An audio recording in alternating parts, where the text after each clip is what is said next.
Assalamualaikum warahmatullahi taala wabarakatuh. Bismillahirrahmanirrahim. Alhamdulillahi rabbil alamin. Wassalatu wassalamu ala asyrafil anbiya'i wal mursalin wa ala alihi wa sahbihi ajma'in. Rabbi shrah li sadri wa yassir li amri wa hlul 'uqdatam min lisani yafqahu qawli. Muslimin dan muslimat, ahli-ahli jemaah yang dikasihi sekalian, alhamdulillah dapat kita sambung lagi pengajian kita berasaskan kitab Mukhtasar Ibnu Abi Jamrah. Pada hari ini kita masuk pada hadis yang kedua yang berbunyi Anas radhiyallahu anhu anin Nabi sallallahu alaihi wasallam qala thalathun man kunna fihi wajada halawatal iman an yakuna Allahu wa rasuluhu ahabba ilaihi mimma siwahuma wa an yuhibbal mar'a la yuhibbuhu illa lillahi ta'ala wa an yakraha an ya'uda fil kufri kama yakrahu an yuqdhafa finnar. Ini hadis yang kedua daripada Mukhtasar Abi Jamrah. Tiga perkara, sesiapa yang ada padanya tiga perkara ini, dia akan memperolehi kemanisan iman. Yang pertama, Allah dan Rasul lebih dikasihi berbanding dengan selain daripada Allah dan Rasul. Yang kedua, dia suka akan seseorang, mencintai akan seseorang, dia tidak mencintai kecuali kerana Allah Subhanahu wa taala. Dan yang ketiganya, dia benci untuk kembali kepada kekufuran sebagaimana dia benci untuk dicampak dalam api neraka. Ini tiga perkara yang disebutlah hadis ini, yang Rasulullah menyebutkan kalau orang ada tiga perkara ni, dia akan memperolehi kemanisan iman. Hadis yang kedua ini, dalam sebagaimana kita tahu, Mukhtasar Abi Jamrah ini adalah ikhtisar kepada kitab Sahih Bukhari. Kitab Sahih Bukhari, Imam Bukhari ini meninggal tahun 265 Hijrah. Dan orang Bukhara, dilahirkan di Bukhara, tapi dia meninggal di Samarkand. Cuma dalam proses dia mencari ilmu, dia pergi ke Khurasan, ke Iraq, ke Mesir dan ke Syam, dan dia mendengar lebih daripada 1000 orang guru. Itu Imam Bukhari. Dan dia mengumpulkan hadis, meriwayatkan hadis, mengumpulkan lebih daripada 600,000 hadis. Inilah kekuatan dan ketokohan yang ada pada Imam Al-Bukhari.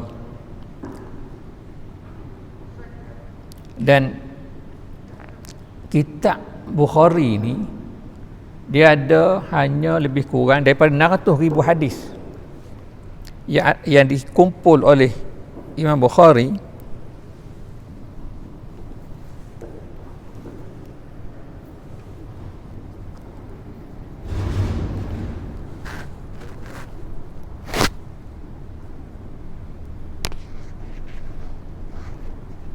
Daripada 600,000 hadis yang Imam Bukhari kumpulkan itu, dia masukkan dalam Sahih Bukharinya 7,000 hadis lebih. Dan daripada 7,000 hadis itu, 2,000 hadis lebih yang tidak berulang. Jadi kalau sebab dalam kitab Bukhari ini hadis-hadis itu dia berulang banyak, 7,000 lebih. Cuma bila kita tapih-tapih hak tak berulang, 2,000 lebih hadis dalam kitab Bukhari. Jadi itu, dan kitab Bukhari banyaklah yang mensyarahkannya. Jadi itu hadis Bukhari. Jadi Ibnu Abi Jamrah ni, dia buat mari ikhtisarkan hadis dalam Bukhari berkenaan. Dia kumpulkan dalam mukhtasarnya ini 300 hadis saja. Jadi malam ni, pagi ni kita masuk ke hadis yang kedua daripada 300 hadis berkenaan lah. Dan Mukhtasar Abi Jamrah ni nama kitab dia yang kita dah baca ni, dia panggil, kalau kita tengok dia di kulit kitab ni pun dia ada tulis Jam'un Nihayati fi Bad'il Khairi wal Ghayati. Itu nama kitab yang dia ikhtisarkan daripada hadis Bukhari. Dan hadis yang dia ikhtisarkan ini, yang 300 hadis ini, Ibn Abi Jamrah ni meninggal dalam lebih kurang tahun 695 Hijrah. Dia buat satu lagi kitab yang mensyarahkan kepada Mukhtasar Abi Jamrah, namanya Bahjatun Nufus. Jadi dia ada dua lah yang menghuraikan. Yang satu dia ringkaskan daripada 7,000 lebih hadis Bukhari kepada 300 hadis, dan dia buang sanad-sanad hadis tu. Dia mari sebab macamlah hadis yang keluar ni disebut Anasin, dia ambil perawi hadis saja. Sanad tu dia tak masukkan sebab dia nak ringkaskan.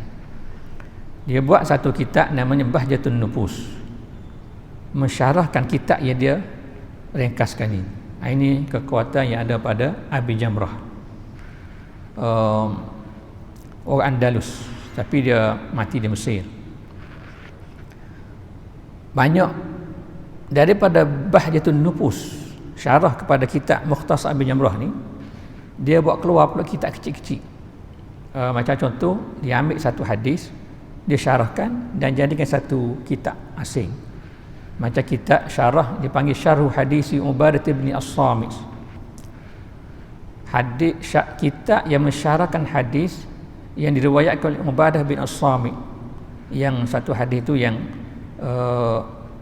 antubayuni alla tusyriku bi syai'a ila akhir hadis. Dia buat keluar, jadikan itu satu huraian dan satu kitab. Dia buat keluar contoh hadisul ifki, dia buat keluar hadis tu yang satu tu dia jadikan satu syarah, satu kitab khusus. Ini Ibn Abi Jamrah yang dia berkhidmat untuk hadis Rasulullah SAW, dan seorang waliullah, seorang ahli hadis, Sayyid Ali bin Al-Mubarak. Dia buat tulis satu kitab khusus namanya Karamatu Ibn Abi Jamrah. Ini ketokohan, maka munasabah kitab Mukhtasar Ibn Abi Jamrah ini menjadi rujukan dan menjadi tempat, menjadi teks untuk kuliah-kuliah pengajian ilmu hadis. Dan daripada Bahjatun Nufus, syarah kepada kitab Mukhtasar Ibn Abi Jamrah ini, para ulama lain yang mensyarahkan Bukhari banyak kutkan daripada Bahjatun Nufus. Ibnu Hajar yang mensyarahkan kepada Bukhari, Al-Qastalani yang mensyarahkan Bukhari, dia banyak kut daripada Bahjatun Nufus oleh Ibn Abi Jamrah. Ibn Al-Mulaqqan juga banyak ada rujukan kepada syarah Bahjatun Nufus ini. Ini tuan kitab kita yang kita belajar pada hari ini, yang kita dah mula sebelum ni, yang kita namakan sebagai Mukhtasar Ibn Abi Jamrah, sebagai pengenalan. Sebab yang kuliah pertama itu tak sempat nak bagi introduction sikit. Kita masuk pada hari ini kupasan kepada hadis salasun, yang dikatakan 3 perkara ni. Kita ambil satu yang mula-mula sekali. Yang Nabi sebut ada 3 perkara ni, dia akan ada halawatul iman, ada kemanisan iman. Dari segi ilmu balaghah, halawatul iman makna ini isti'arah. Dia kinayahkan iman tu macam seperti yang manis. Benda nak kecak tak boleh. Lidah manis ni urusan lidah. Tapi itu dari segi ilmu bahasanya dia panggil isti'arah. Dia guna kemanisan itu, dia guna untuk apa yang ada dalam hati manusia tentang keimanan. Satunya an yakuna. Kenapa sebut 3 perkara ni? Satu ni 3 perkara ni, kenapa Nabi khususkan dengan 3 perkara ni baru dia ada kemanisan iman? Kalau kita lihat 3 perkara ni, satunya dia cinta kepada Allah. Tidak ada satu perkara yang lebih dicintainya kecuali Allah dan Rasul. Yang kedua, dia cinta kepada orang lain itu hanya kerana Allah Subhanahu Wa Taala. Dan yang ketiga, dia benci untuk kembali kepada kekufuran sebagaimana dia benci untuk dicampak dalam api neraka. 3 perkara ni kalau kita tengok, dia panggil a'malul qalbi. Ini amalan hati.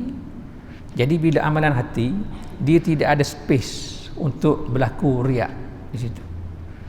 Riak ni berlaku apabila melibatkan amalan yang boleh dilihat.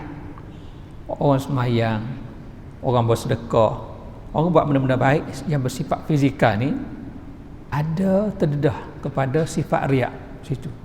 Kita minta jauh lah dia bersifat riak. Tapi risiko terdedah tu ada sebab dia amalan jasad yang bersifat luaran, boleh dikelih. Tapi 3 perkara ni a'malul qalbi, soal cinta, contoh kasih kepada seseorang, dan dia kasih tu kerana Allah, tak ada siapa tengok. Dia nak riak dalam aspek tu tak mungkin berlaku sebab dia a'malul qalbi. Maka kerana itu 3 perkara ni Nabi sebut orang yang ada, maka dia adalah halawatul iman, kemanisan iman itu. Yang pertama ni, Allah dan Rasul lebih kasih kepadanya daripada selain daripada Allah dan Rasul. Kata Al-Baydawi, kasih ni, cinta ni yang dimaksudkan di sini, dia melibatkan kasih yang bersifat akli, yang bersifat kita menggunakan akal kita untuk menguruskan kasih tadi. Lagu mana? Contohnya, apa yang apabila seorang itu, contoh kalau orang itu sakit, orang sakit, maka dia perlu kepada ubat, dan kita tahu kita ni tak suka ubat, dan bentuk perubatan ilaj ni dia macam-macam bentuk. Ada jenis perubatan yang kita rasa tak siap ambil ubat tu, tak siap ambil jenis perubatan itu, tapi kita kena ambil sebab kita tahu hasil daripada ubat itu ada manfaat untuk diri kita. Itu dipanggil al-hubbul akli, kasih yang bersifat kita menggunakan akal kita. Kenapa kita perlu ambil ubat itu walaupun kita tak suka ubat itu? Kerana ubat itu akan bagi manfaat pada diri kita. Maka begitulah, ia berkait dengan kasih kepada Allah dan Rasul ni, walaupun dalam banyak perkara dia bertentangan dengan nafsu manusia. Nak pergi sembahyang payah kadang-kadang, nak pergi buat ibadat, nak baca Quran dan sebagainya, kita terpaksa lawan nafsu. Tapi dan aspek yang lain kita berfikir itulah yang boleh bawa kita kepada kebahagiaan hidup dunia dan akhirat, maka kita berbuat benda tu. Ini dipanggil al-hubbul akli. Akal kita akan sentiasa berfikir kenapa kita buat benda ni walaupun dia bertentangan dengan nafsu. Ini yang diurai oleh Al-Baydawi apabila dia merujuk kepada maksud al-hubb, maksud cinta di sini. Dan bila kita tengok mahabbah ni, kasih kepada Allah dan Rasul ni, kasih kepada Allah ni dia ada 2 bahagi. Satu kasih yang bersifat fardu, dan satu kasih yang bersifat sunat an-nadbu. Yang bersifat fardu, al-mahabbah, kasih yang bersifat fardu ni, kasih yang membawa kepada kita menjunjung perintah Allah dan menjauhi segala larangannya. Kenapa kita buat benda ni dan kenapa kita tak buat benda ni? Kita buat benda tu kerana Allah, tak buat pun kerana Allah, kerana kita tahu ada balasan syurganya dan ada balasan nerakanya, maka kita buat benda tu. Ini kasih fardu. Dan yang keduanya kasih an-nadbu, kasih yang bersifat sunat. Kita rasa kasih bersifat sunat ni menyebabkan orang itu kalau dia buat benda nawafil, dia akan sentiasa buat benda tu, konsisten. Kita mari semai subuh berjemaah, konsisten. Kenapa? Kerana ada kasih. Tapi sunat. Kita mari sebelum sembahyang subuh awal, kita sembahyang sunat.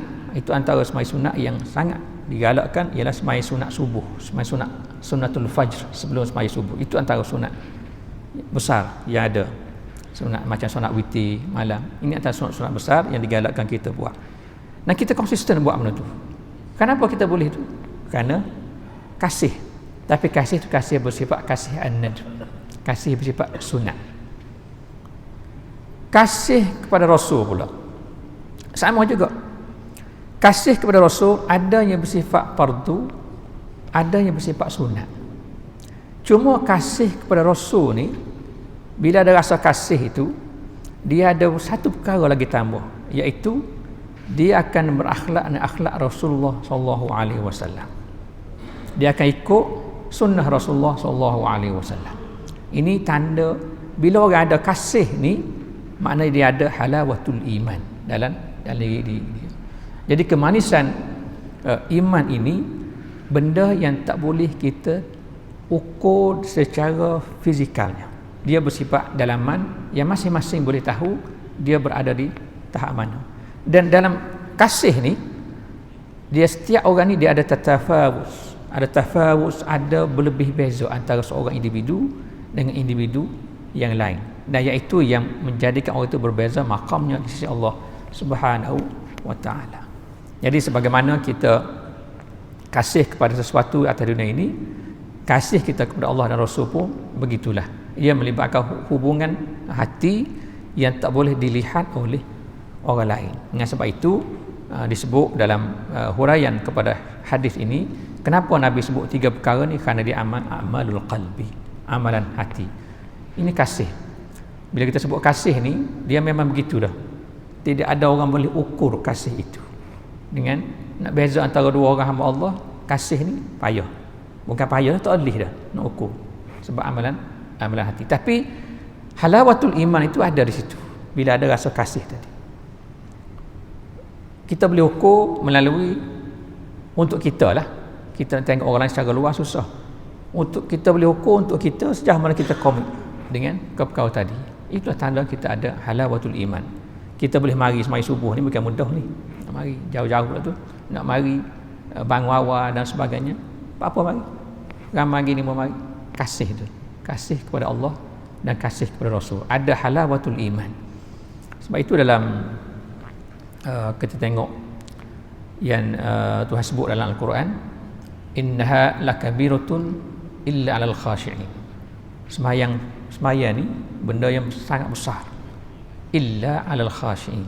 Berat orang nak buat kecuali al-khashi'in, orang yang khusyuk kepada Allah Subhanahu wa taala. Kenapa? Kerana ada kasih tadi.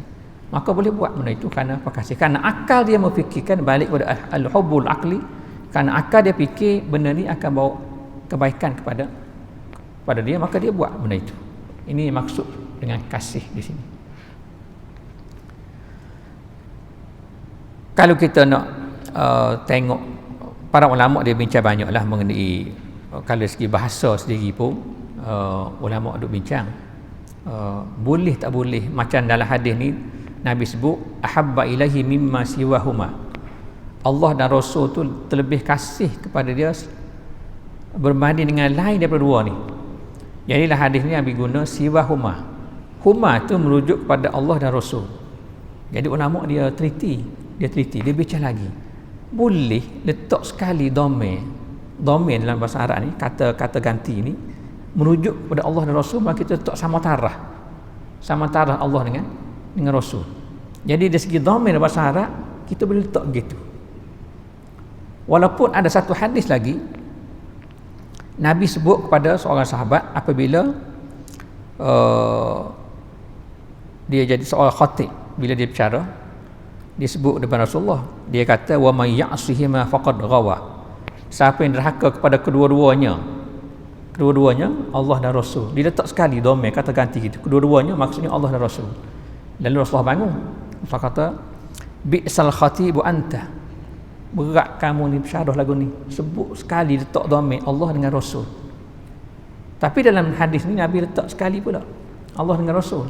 Jadi ulama himpun perkara begini.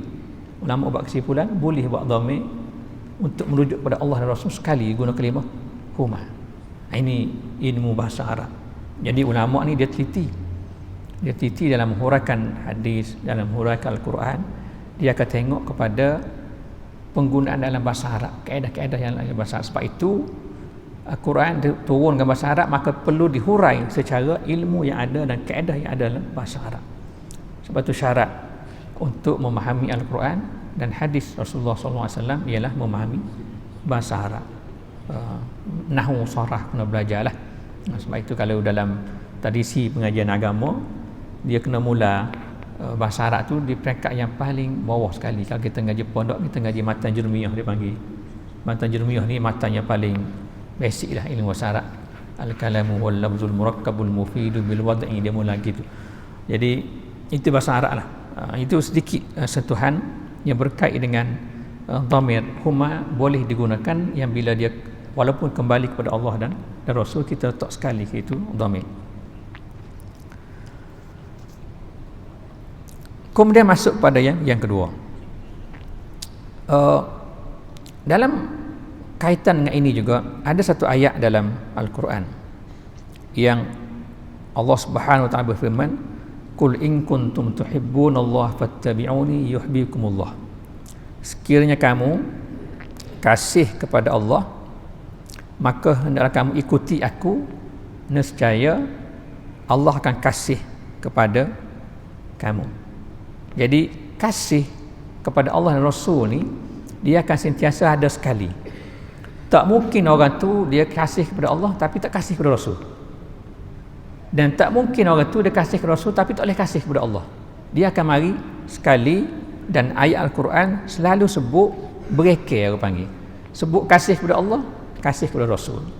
Sebagaimana ayat Al-Quran sebut dalam Al-Quran, ati'ullah wa ati'ur Rasul. Taat kepada Allah dan taat kepada Rasul. Jadi soal kasih kepada Rasul, dia satu kasih yang rasa cinta kerana Allah Subhanahu Wa Taala perintah kepada kita supaya kasih kepada Rasul. Dan kasih kepada Rasul ni yang para ulama duk berkhidmat kepada hadis daripada dulu sampai sekarang.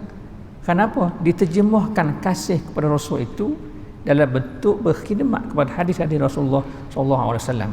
Dan kerana ada rasa kasih kepada Rasul oleh para ulama itulah sampai sekarang hadis-hadis itu terjaga.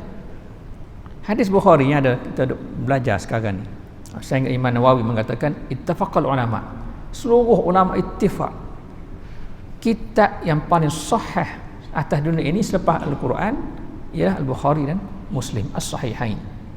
Terjaga sampai sekarang.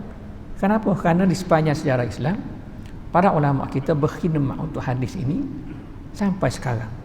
Kita cetak hadis, kita syarah hadis, kita buat kelas mengaji hadis. Jadi dengan cara begitu hadis itu terjaga. Dan tidak ada orang yang boleh menamatkan proses itu sampai hari kiamat. Kerana hadis ini juga berkait dengan Al-Quran. Hadis mensyarah kepada Al-Quran.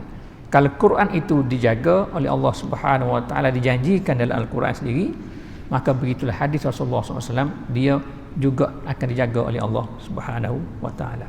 Dan Ibnu Abi Jamrah melakukan perkara tersebut, iaitu diterjemahkan dalam bentuk dia ikhtisarkan hadis Bukhari yang 2000 lebih yang ada itu, yang 7000 lebih yang ada itu, dia ringkaskan kepada 300 hadis, dan akhirnya kita ada belajar di sana sini.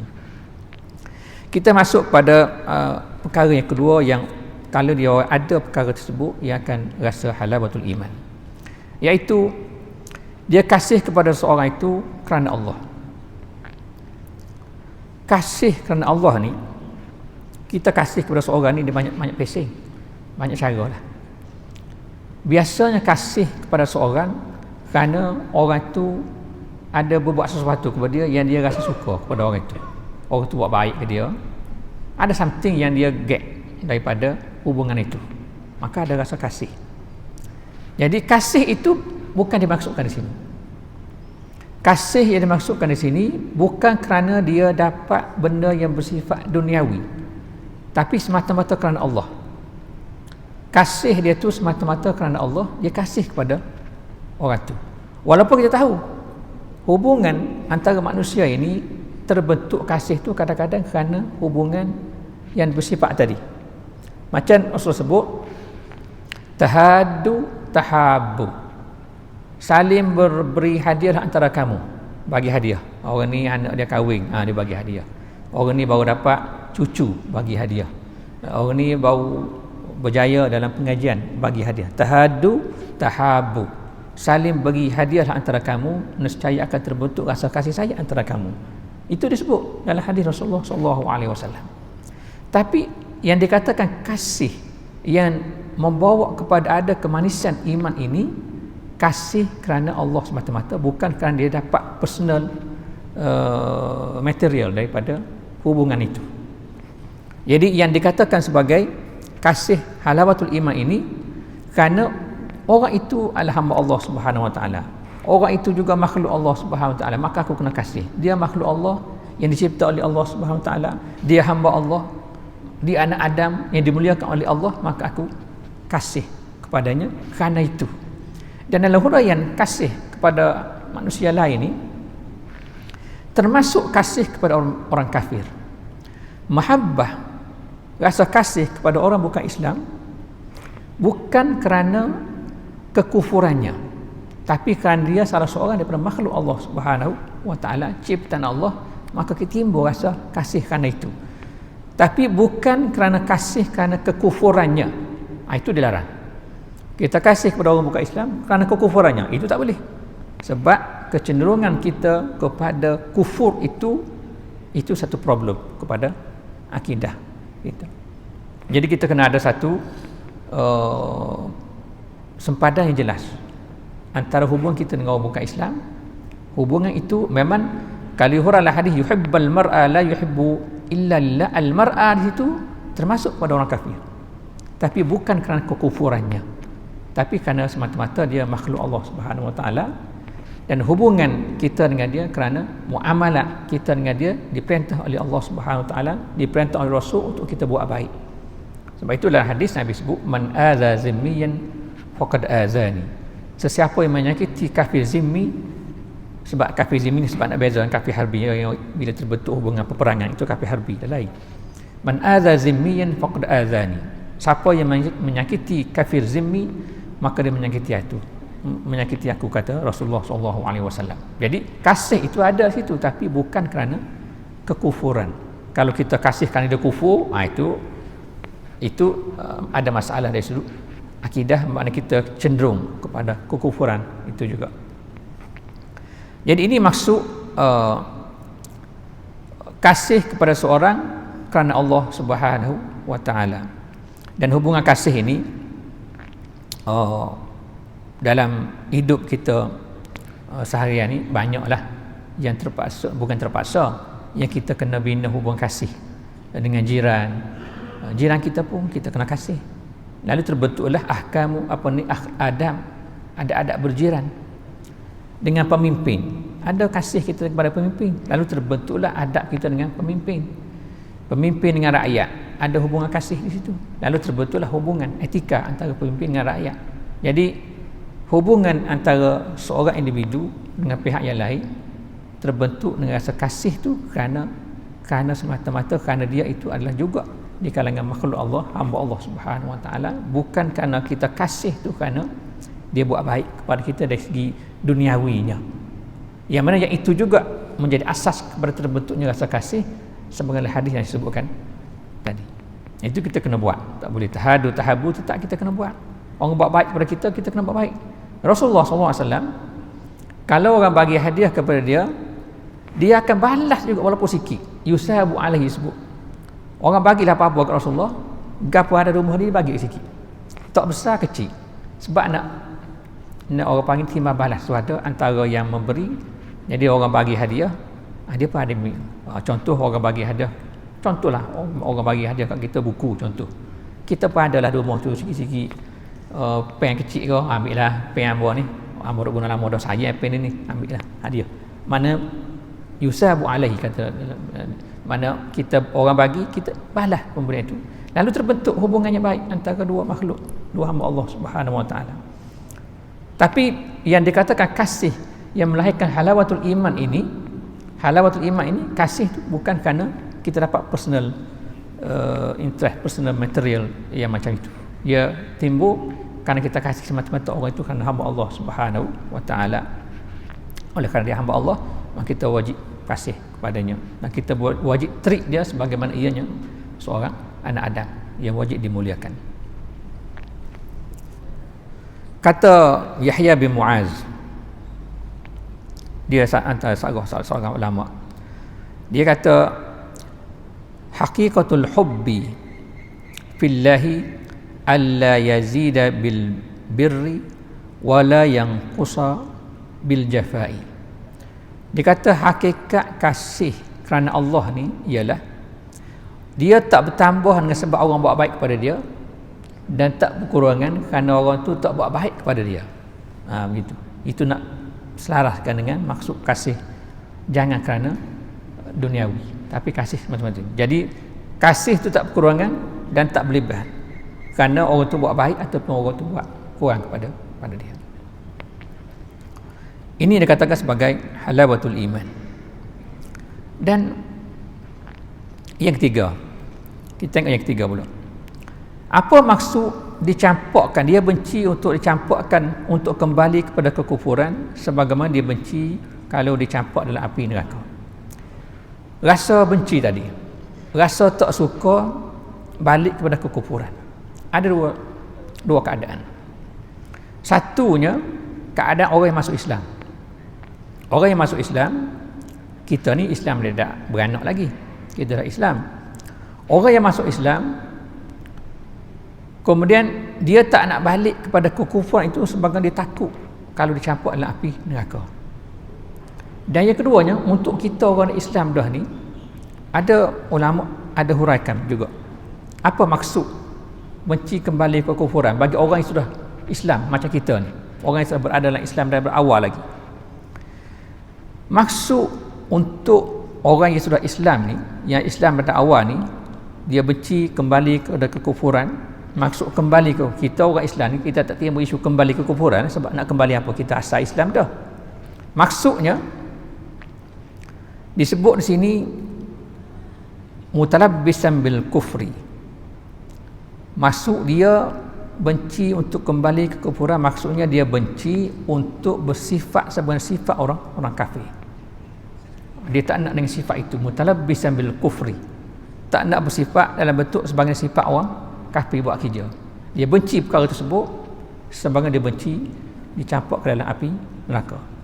Jadi ini tiga perkara yang mana kalau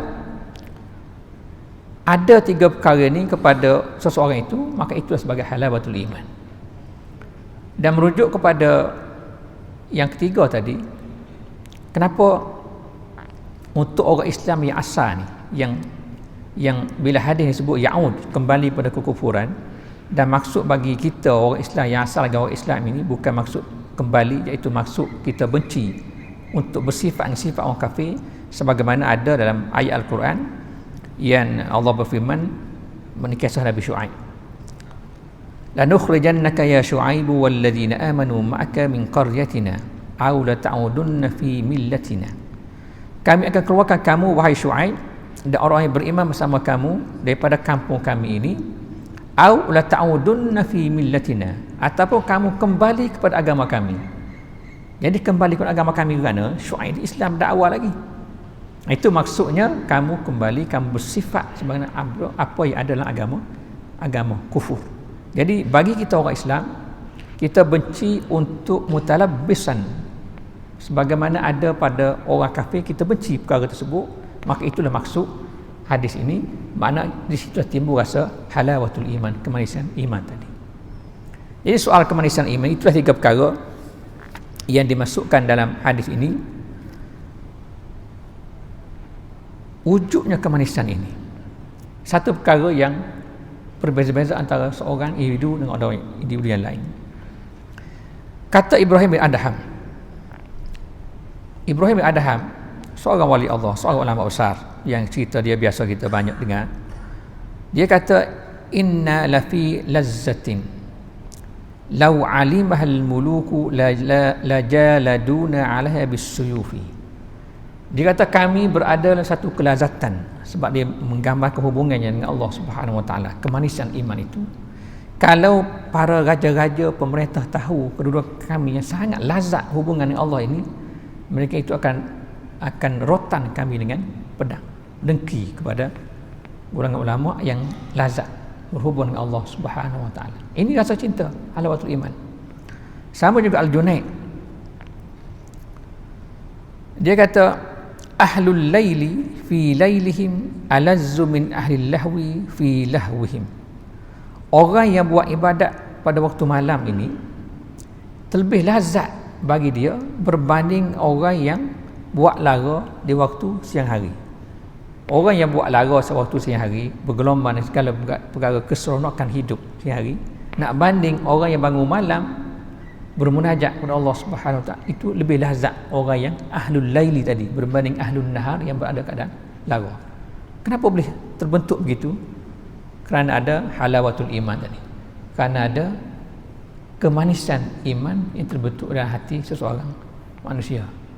Jadi kalau kita ada sifat itu, kita bersyukur kepada Allah Subhanahu Wa Taala, boleh bangun malam, boleh buat ibadat, dan daripada ibadat itu kita rasa seronok. Kita rasa seronok dengan ibadat itu, kita rasa manis dengan ibadat itu. Itu tanda halawatul iman yang ada, yang itu tidak akan ada pada orang yang tidak ada sifat itu. Dia tak akan boleh gambarkan macam mana orang itu boleh konsisten buat ibadat, orang itu konsisten sesuatu ibadat yang dia buat boleh konsisten, dan dia rasa seronok buat itu tak boleh dikongsi oleh orang yang tak boleh memahami akan perkara tersebut. Jadi dengan tiga perkara ini, halawatul iman ini berkait dengan hati dan tidak ada ruang riak di situ, sebab di amalan hati manusia. Kita kata kita khusyuk. Kita khusyuk dalam hati semaya ni, siapa tahu kita khusyuk. Jadi khusyuk itu amalan hati dan tak boleh ada ruang riak di situ. Tapi bila kita royak ke orang, aku khusyuk, itu dah sudah. Bila royak ke orang, aku khusyuk ni, sudah. Adalah amalan luar yang menjadi ukuran dia tu riak ataupun tidak. Tapi selama mana dia adalah hati dia, maka itulah. Dan dia tak berajak kepada cerita ke orang pun, sebab itulah kemanisan yang ada pada dia. Dengan sebab itu dalam hadis yang lain yang Nabi sebut, antara sedekah tu, sedekah tangan kanan, tangan kiri pun tak tahu. Kenapa? Kerana tak nak orang lain tahu. Takut-takut terbuka ruang yang bawa kepada riak yang boleh membatalkan pahala kepada ibadat tersebut. Jadi inilah kemanisan iman yang ada kepada seorang mukmin itu. Kena berusaha kerana itu. Mudah-mudahan dia boleh sentiasa meningkatkan dirinya kepada Allah Subhanahu Wa Taala melalui rasa kasih dan cinta tersebut. Jadi saya rasa kita berhenti setakat dululah.